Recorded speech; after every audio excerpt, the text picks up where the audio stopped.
The rain kept coming. The sweet, tepid droplets fell onto my bare flesh, warming it ever so slightly. My skin tingles, nerve impulses firing randomly, slowly raising my consciousness. It was a forgotten memory. A long time forgotten. One from an era before my...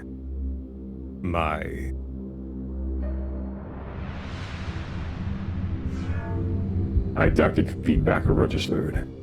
Implantation failure, warning level close to breach parameters. Machine spirit in defiance of stating scripture and intonations. Supplying unguents to demonic conditioning array. The rain fell, briefly touching my skin. I roused from my slumber, asleep on the pale hills of my homeworld. I was but a lad, merely 7 years old. I could hear my father call to me. Ulfus, Ulfus, where are you, boy? Here, da. Come here. I have something to show you. I ran happily towards him as he watched the scene far below us. Slowing when I approached his side, the giant of a man pointed at the distant collection of bronze and bone-white armor panels, marching in quick lockstep on the parade ground. Those are angels, my boy. They are our protectors.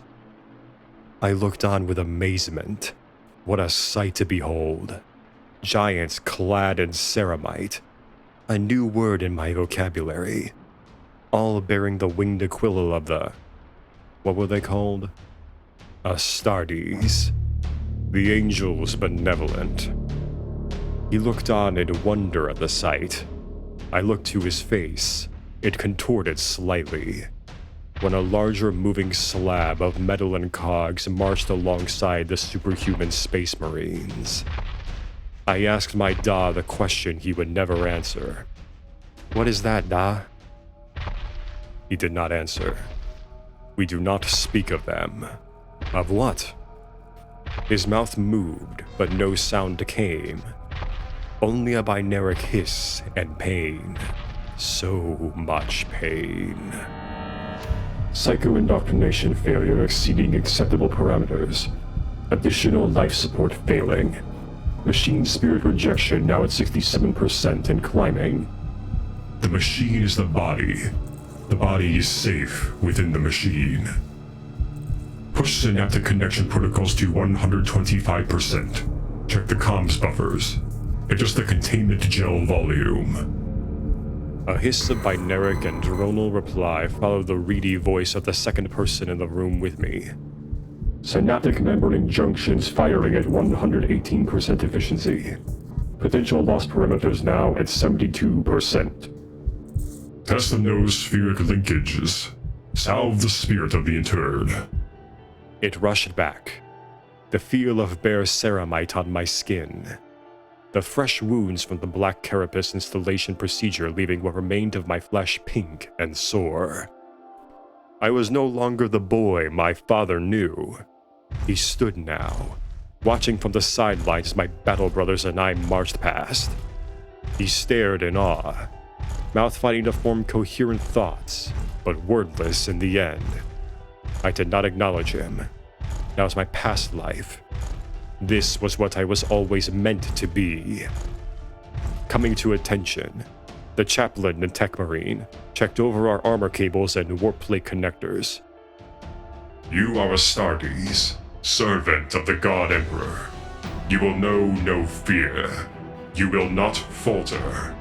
You will fight and die for him, the chaplain exclaimed. For the Emperor. For the chapter, came the unified Vox-magnified reply. Those in attendance not wearing audible baffles were almost rendered deaf by the magnified reply. A solid slab of adamantium stood to the flank, motionless like a sculpture. It proceeded to move before we did, walking past us on the front row.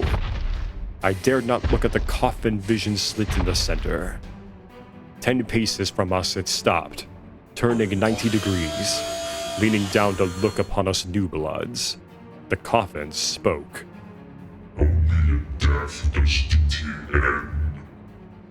I feared not even death would be enough for him on Terra. Warning, warning. Rejection status now at 85%. Advise shutdown of connection terminals to salve incoming machine spirit. Neural plugs misfiring. Mnemonic interface linkage breaking. What is happening, Tech Marine Ferris? The captain of the third company looked on concerned. The warrior is trying to remember his final moments. Bolt shells winged past my helm, scoring the plate with white-hot shards of superheated metal. The paint scraped away, adding to the pits and scratches that marred my armor.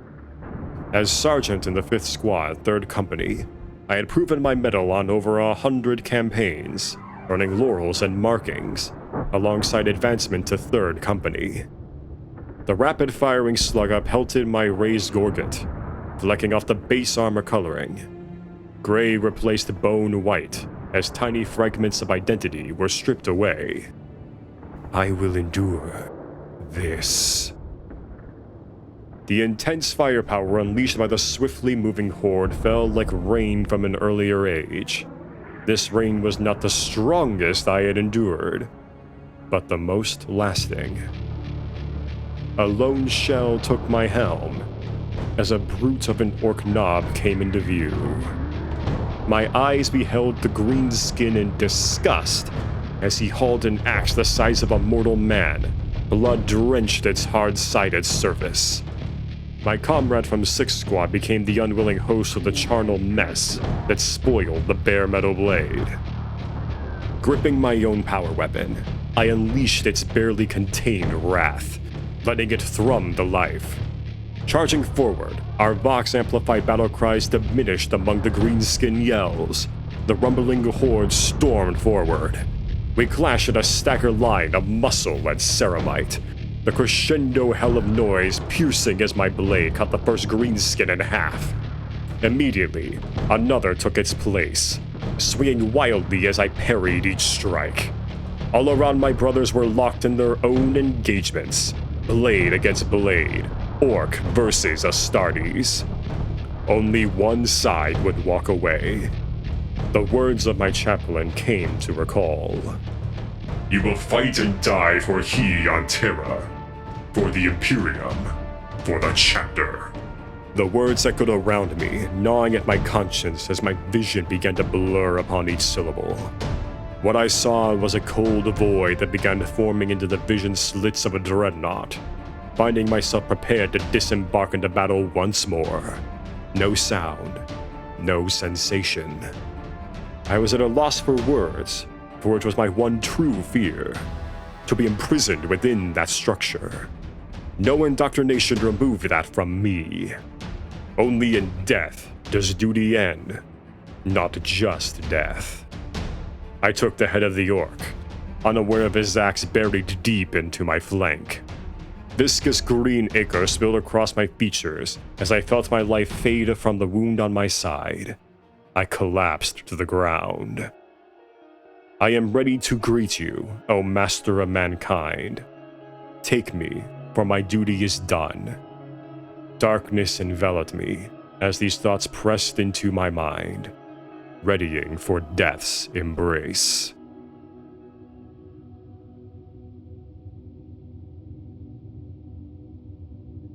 Where am I?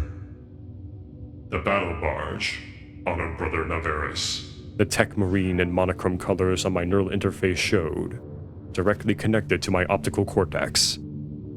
I feel nothing. Devoid of any sensation, I felt empty.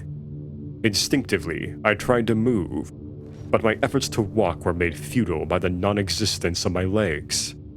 I was trapped, bound, as if walking through sand that constricted movement. I could not form sounds across my vocal cords, yet I could speak. I could not feel, yet my mind yearned to. There was nothing to hear, yet everything was heard. The procedure was successful, brother.